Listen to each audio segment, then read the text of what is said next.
정성훈 위임 목사님의 부활 공동체의 사명이라는 제목의 말씀. 마태복음 28장 16절로 20절까지 말씀. 16절. 11 제자가 갈릴리에 가서 예수께서 지시하신 산에 이르러. 17절. 예수를 배웠고 경배하나 아직도 의심하는 사람들이 있더라. 18절. 예수께서 나와 말씀하여 이르시되 하늘과 땅의 모든 권세를 내게 주셨으니. 19절. 그러므로 너희는 가서 모든 민족을 제자로 삼아 아버지와 아들과 성령의 이름으로 세례를 베풀고. 20절. 내가 너희에게 분부한 모든 것을 가르쳐 지키게 하라. 볼지어다 내가 세상 끝날까지 너희와 항상 함께 있으리라 하시니라. 아멘. 오늘의 본문은 예수 그리스도의 부활로 인해 새로운 공동체가 탄생하고 있음을 보여줍니다. 이름하여 부활 공동체라 할 수 있습니다. 정식 명칭은 갈릴리 교회라 이렇게 부를 수가 있습니다. 오늘 본 말씀 16절에 보면 이런 말씀이 있습니다. 11 제자가 갈릴리에 가서 예수께서 지시하신 산에 이르렀다. 예수님의 제자들이 예수님께서 약속하신 그 갈릴리로 지금 예수님을 배우기 위해 나오고 있는 것입니다. 그리스도의 십자가 사건으로 인해서 뿔뿔이 흩어졌던 제자들이 부활하신 예수 그리스도를 만나기 위해 한데 모이는 그런 부활 공동체의 모습을 보여줍니다. 예수님은 십자가를 지시기 전에 제자들에게 갈릴리에서 만나자라는 수수께끼 같은 말을 남기고 고난을 받으시게 됩니다. 부활하신 후에 제자들은 그 예수님께서 하신 갈릴리에서 만나자라는 약속을 기억하고 갈릴리로 지금 나오고 있는 것입니다. 뿔뿔이 흩어진 제자들이 한데 모이는 공동체의 모습을 보여주고 있는 것입니다. 다시 말해서 교회 공동체의 모습을 여기에서 발견하게 됩니다. 우리는 여기서 한 가지 중요한 사실을 깨닫게 됩니다. 제자들이 먼저 나오고 그 다음에 예수님이 나오시면서 제자들 앞에 나타나 내가 부활했다. 이런 소식을 전하시는 방식이 아니고 예수님께서 먼저 제자들 앞서 갈릴리에 가셔서 기다리시면서 제자들이 나오는 것을 맞아주고 계시는 것을 봅니다. 우리는 여기에서 부활 공동체의 주인이 누구인가를 다시 한번 살펴보게 됩니다. 교회 주인은 사람이 아니라 제자들이 아니라 바로 부활하신 예수 그리스도라고 하는 것입니다. 우리는 흔히 교회를 사람들이 세운다, 성도들이 힘을 모아 세운다 이런 식으로 알고 있습니다. 교인들이 헌금을 하고 또 정성을 모아서 교회를 세우는 것만은 분명합니다. 그러나 교회를 세우는 것과 교회의 주인이 누구냐라고 하는 것은 전혀 다른 문제라고 할 수 있습니다. 오늘 본문 말씀에 보면 예수님께서 갈릴리에서 만나자는 약속을 하실 뿐만 아니라 그 약속을 지키시기 위해서 먼저 제자들 앞서 갈릴리로 오셨다라고 하는 것입니다. 따라서 이 모임을 주선하고 있는 이가 누구냐? 바로 예수 그리스도다라고 하는 것입니다. 그분이 부활 공동체를 세우고 이끌어 가실 뿐만 아니라 그 부활 공동체를 통해서 오늘날의 교회를 세워가시는 것을 볼 수가 있습니다. 우리 주님은 앞서 갈릴리에 오셔서 갈릴리로 나오는 제자들을 만나주시고 계십니다. 이 시간 우리가 주님 앞에 나와 예배를 드리고 있습니다만은 여러분이 먼저 이 예배 장소에 오셨다고 생각하면 우산입니다. 여러분 앞서 우리 예수님께서 먼저 부활하신 모습으로 이곳에 오셔서 예배당으로 오시는 여러분 한 사람 한 사람을 뜨겁게 맞아주고 계시는 줄로 믿습니다. 뿐만 아니라 여러분에게 주실 은혜와 축복을 준비하고 계십니다. 이 예배를 통해서 우리 주님을 만나고 주님이 예비해 놓으신 그 축복과 은혜를 마음껏 받아 누리며 복되게 살아가시는 여러분들 모두가 되시기를 바랍니다. 오늘 본문 말씀에 보면 예수님께서 부활하시기 전과 부활 후에 뭔가 커다란 차이가 나타나고 있음을 알 수가 있습니다. 첫째는 경배하는 모습이 달라져 있다라고 하는 것입니다. 부활 전에는 예수님을 경배하고 따르긴 합니다만은 예수 그리스도를 하나님으로 인식하는 그런 차원 높은 신앙의 수준에는 도달하지 못했다라고 하는 것입니다. 그런데 부활 후에 예수 그리스도를 경배하는 이 제자들의 모습을 보면 예수 그리스도를 하나님으로 경배하고 있다라고 하는 것입니다. 그것을 어떻게 알 수 있느냐? 경배한다는 단어가 하나님께 경배한다는 단어를 사용하고 있기 때문입니다. 오늘 본 말씀 17절을 한번 보겠습니다. 예수를 배웠고 경배하나 아직도 의심하는 사람들이 있더라. 예수 그리스도의 부활을 의심하고 믿지 않는 자들도 있었지만은 그러나 예수 그리스도를 배우는 자들마다 경배했다라고 하는 것입니다. 여기서 경배한다는 단어는 프로세큐네오라는 단어인데 하나님께 경배할 때만 사용하는 단어입니다. 이 경배는 왕에게 충성서약을 하는 행위를 가리키는 것입니다. 오직 주님만이 나의 왕이요 나의 구주시다라고 하는 고백이 담겨있는 경배가 바로 오늘 이 본문에서 말하고 있는 경배라고 할 수 있습니다. 교회는 무엇하는 곳이냐라고 한다면 한마디로 말해서 예배하는 곳이다. 하나님을 경배하는 것이다 라고 할 수 있습니다. 따라서 경배가 빠져있는 교회는 교회라고 할 수도 없을 뿐만 아니라 교회로서의 존재 가치를 상실하게 되는 것입니다. 교회는 마땅히 부활하신 예수 그리스도를 경배하는 공동체가 되어야 하고 예수 그리스도를 높이고 그리고 예수 그리스도만의 그러한 영광을 찬양하는 그러한 곳이 교회여야 한다는 것입니다. 교회는 경배하는 것입니다. 신앙생활이라고 하는 것이 무엇입니까? 그 핵심은 바로 부활하신 예수 그리스도를 경배하는 일이라고 할 수 있을 것입니다. 우리의 신앙생활이 바르냐 틀리냐 성숙한가 미성숙한가 하는 것은 무엇을 보면 알 수 있는가? 부활하신 예수 그리스도를 믿고 고백할 뿐만 아니라 그분을 나의 왕으로 모시고 그분께 온전한 경배를 드리고 있느냐? 교회는 경배하는 곳입니다. 주님은 경배하는 자를 찾으신다고 말씀하고 있습니다. 이 시간 우리의 주님의 눈은 주님의 시선은 경배하는 여러분 한 사람 한 사람에게로 쏠려 있는 줄로 믿습니다. 예배하는 자를 찾으시는 주님을 경배하며 그분 영광을 올려드리는 여러분들의 믿음 생활이 되시기를 간절히 바랍니다. 부활 전과 부활 후에 달라진 점을 살펴보면 선교 명령에 중요한 차이가 있다는 것을 알 수 있습니다. 오늘 본문 말씀을 보면 주님께서 18절에서 이렇게 말씀하십니다. 19절입니다. 그러므로 너희는 가서 모든 민족을 제자로 삼아 아버지와 아들과 성령의 이름으로 세례를 주고 그리고 내가 네게 분부한 모든 것을 가르쳐 지키게 하라는 지상 명령을 주십니다. 이 명령은 예수님께서 지상에 계실 때 우리에게 주신 마지막 명령이라고 하는 뜻에서 지상 명령이라고도 하고 또 주님께서 우리 믿는 사람들에게 또 교회에 사명을 주셨기 때문에 이 사명을 위임해 주셨다라고 해서 대위임 명령이라고도 합니다. 영어로는 commission이라고도 하는데 Great Commandment라 명령이라 뭐 이렇게도 하고 위임이라고도 표현을 합니다. 위임이 되었든 명령이 되었든 중요한 것은 모든 족속으로 제자를 삼으라는 것입니다. 여기서 말하는 모든 족속이란 뭐냐? 헬라어 원어를 보게 되면 판타타스네라고 되어 있습니다. 판타는 모든이라는 뜻이고 에스네라고 하는 말은 민족을 가리키는 단어입니다. 종족, 족속. 그러니까 모든 족속으로 제자를 삼으라 하는 이 명령은 인종에 상관없이 성별에 상관없이 신분에 상관없이 모든 자들에게 복음을 전하라고 하는 것입니다.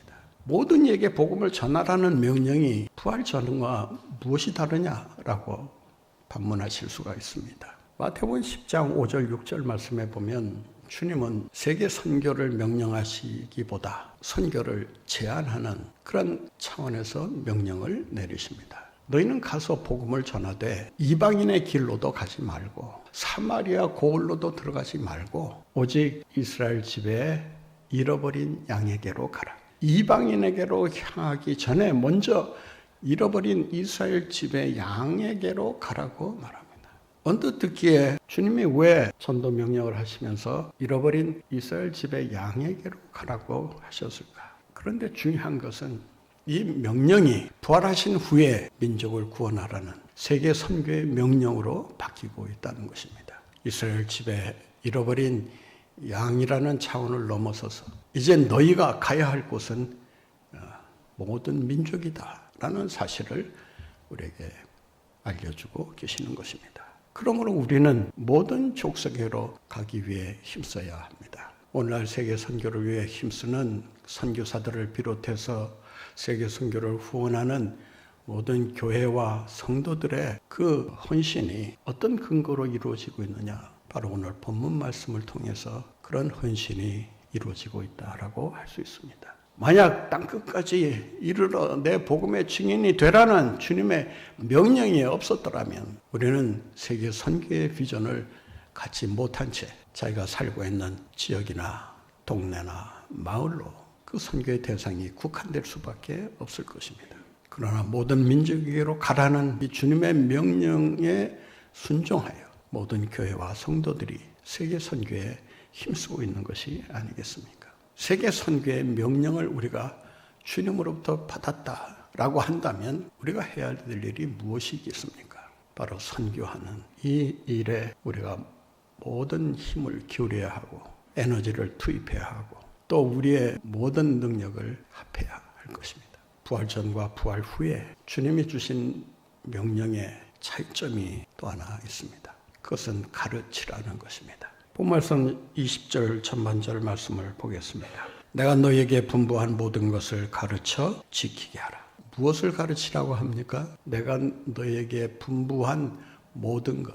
우리 주님이 우리에게 분부한 모든 것이 무엇입니까? 한마디로 말해서 복음이라고 할 수 있습니다. 복음을 가르치라는 것입니다. 세상 지식 가르치라는 것이 아니고 성공 비결을 가르치라는 것이 아니고 오직 복음을 가르치라는 것입니다. 이 가르치라는 이 디다스케인이라는 동사를 보면 예수님이 가르치실 때 사용하는 단어임을 알 수가 있습니다. 예수님과 관련해서 사용되는 단어가 개인입니다. 그런데 이 단어를 이제는 제자들에게 주시고 계신다는 것입니다.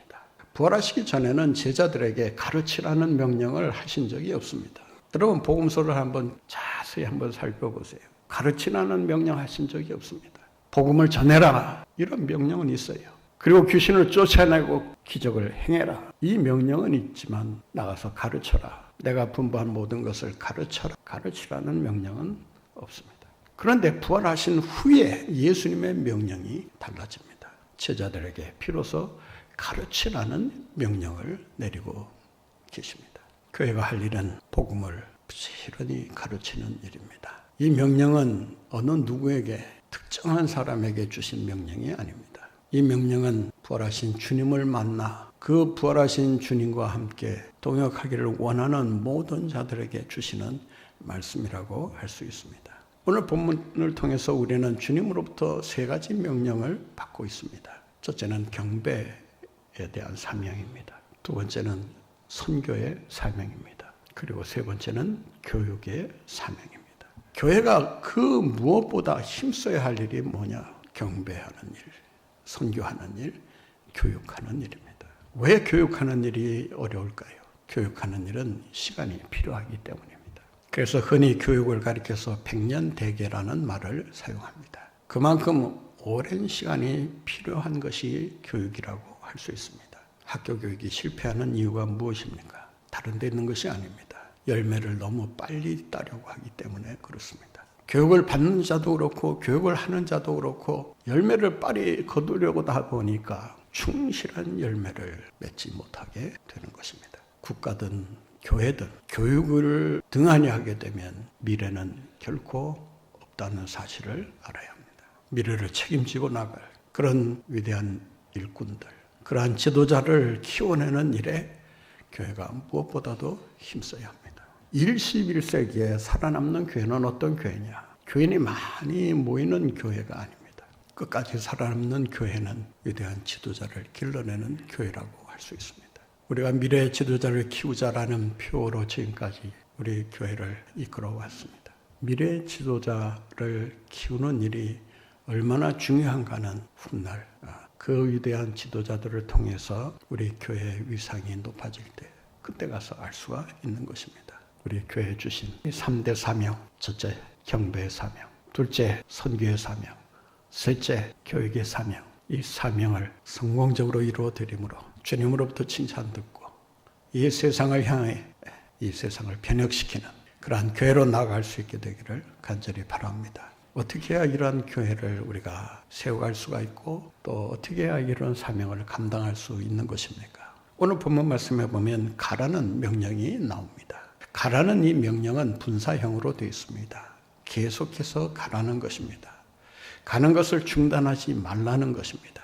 왜 가는 일이 중요하냐? 가서 봐야 그 현장을 분명히 알 수 있기 때문입니다. 가서 봐야 그 상황을 정확히 파악할 수가 있고 내가 해야 할 일이 무엇이며 하나님이 원하시는 일이 무엇인가를 발견하게 됩니다. 이 일을 위해 내가 부름을 받았다는 이러한 확신을 가질 수 있는 길이 무엇입니까? 가서 봐야 합니다. 주님의 부르심이 무엇인지 아직도 알지 못하고 계시는 분이 계시다면 여러분 주님이 부르시는 곳으로 한번 가시기 바랍니다. 제가 존경하는 어느 교수님 한 분이 계시는데 그분이 지금 마포 망원동에 뚝방마을이라고 하는 곳에서 교회를 개척하게 됩니다.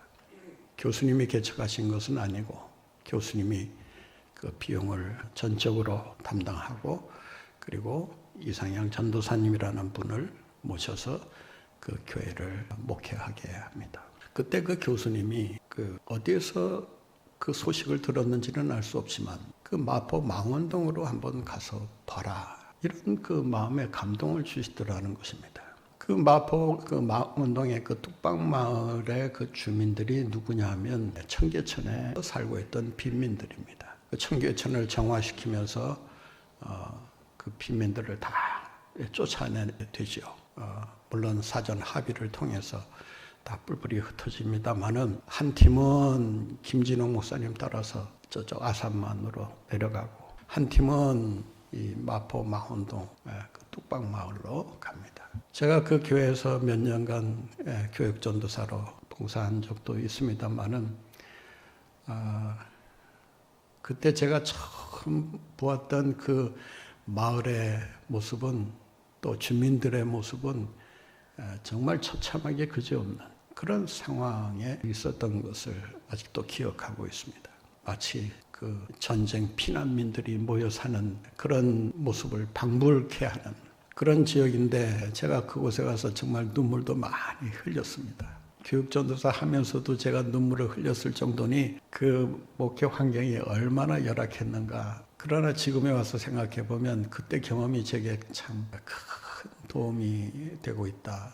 이런 고백을 드릴 수가 있습니다. 어쨌든 그 교수님이 그곳으로 가서 보라는 그 명령을 듣고 갑니다. 가서 보는데 그 상황이 너무 비참한 거예요. 뭘 연상하면 좀 그 상황을 좀 짐작할 수 있을까? 그 판잣집 있잖아요. 그 판잣집도 그냥 제대로 된 판잣집이 아니고 이 부러진 나무들 이렇게 얼기설기 막 이렇게 갖다 붙이고 무슨 종인가요? 그 시큼한 종이 기름 종이 같은 게 있는데 빗으지 말라고 그거를 지붕에 씌우기도 하고 벽에 붙이기도 하는 그 작은 단칸방 그 판잣집 안에 그 8식구가 옹기종기 모여 사는 그런 모습도 본 적이 있습니다. 어떻든 이 교수님이 그것을 보면서 기도하게 되었다고 합니다. 하나님 왜 보여주십니까? 왜 제게 여기를 가라고 하시고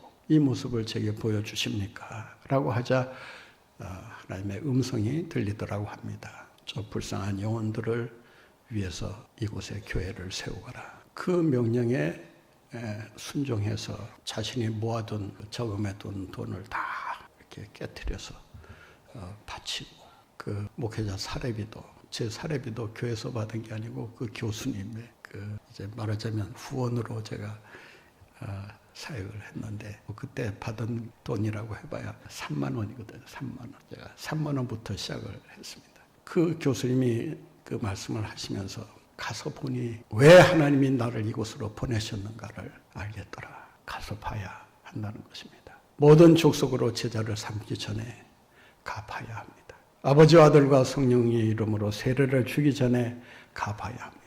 내게 분부한 모든 것을 가르쳐 지키게 하라는 주님의 명령에 순종하기 전에 먼저 가야 합니다. 아브라함은 지시할 땅으로 가라는 명령에 순종하여 한 번도 가보지 않은 길을 걸어갑니다. 마침내 지시할 땅을 기업으로 얻게 됩니다. 가는 자에게 주시는 하나님의 축복이 반드시 있다는 것을 기억하시고 계속해서 가라는, 중단 없이 가라는, 주저하지 말고 가라는 이 주님의 명령을 받들어 가는 가운데 하나님의 위대한 역사를 이루어 가시는 여러분들 모두가 되시기를 바랍니다. 오늘 본문에 보면 우리 주님은 하늘과 땅의 권세를 받으셨다라고 말씀합니다. 이 권세는 주님이 가지고 계시는 권세일 뿐만 아니라 주님을 믿고 따르는 자들에게 주시는 권세임을 우리가 잊지 말아야 합니다. 교회가 왜 세상의 악에 대해 무기력하다는 이런 핀잔을 듣고 있는 것입니까? 왜 교회가 세속화되어 가면서 힘을 잃어버리고 있느냐라는 비판을 듣기도 합니다. 빛과 소금이 되어야 할 교회가 왜 세상 사람들의 걱정거리가 되어야 하느냐라는 말도 듣기도 합니다. 교회가 왜 힘을 잃어버리고 있느냐? 분명합니다. 예수님이 주신 권세를 우리가 잃어버리고 있기 때문입니다. 오늘 본문 말씀 18절에 보면 이런 말씀이 있습니다. 예수께서 나와 말씀하여 이르시되 하늘과 땅의 모든 권세를 내게 주셨으니, 우리 주님이 그 권세를 가지고 계실 뿐만 아니라 그 권세를 우리에게 주신다고 약속하고 계십니다. 여러분은 이미 주님의 권세를 받고 있는 분들임을 잊지 마시기 바랍니다. 이 권세로 여러분 나아가 싸우시기를 바랍니다. 이 권세로 마귀의 괴계를 물리치시기를 바랍니다. 이 권세로 여러분 죄와 사망의 권세를 물리치시는 여러분들의 삶이 되시기를 바랍니다. 이 권세가 있을 때 우리는 이 세상에서 승리할 수 있는 줄로 믿습니다. 우리가 이 세상에서 주님이 주신 사명을 감당하기 위해서는 임마누엘 신앙을 가져야 합니다. 오늘 본 말씀 20절에 보면 이런 말씀이 있습니다. 볼지어다 내가 세상 끝날까지 너희와 항상 함께 있으리라. 항상 함께 있으리라. 여러분 얼마나 위로가 되는 말씀입니까? 얼마나 힘이 되는 말씀입니까? 얼마나 용기가 되는 말씀입니까? 항상 함께 있으리라. 여러분 시험을 받든지 고난에 처하든지 핍박을 받고 있든지 심지어 임종 직전에 있든지 여러분 이 한마디 말씀만 기억하시기 바랍니다.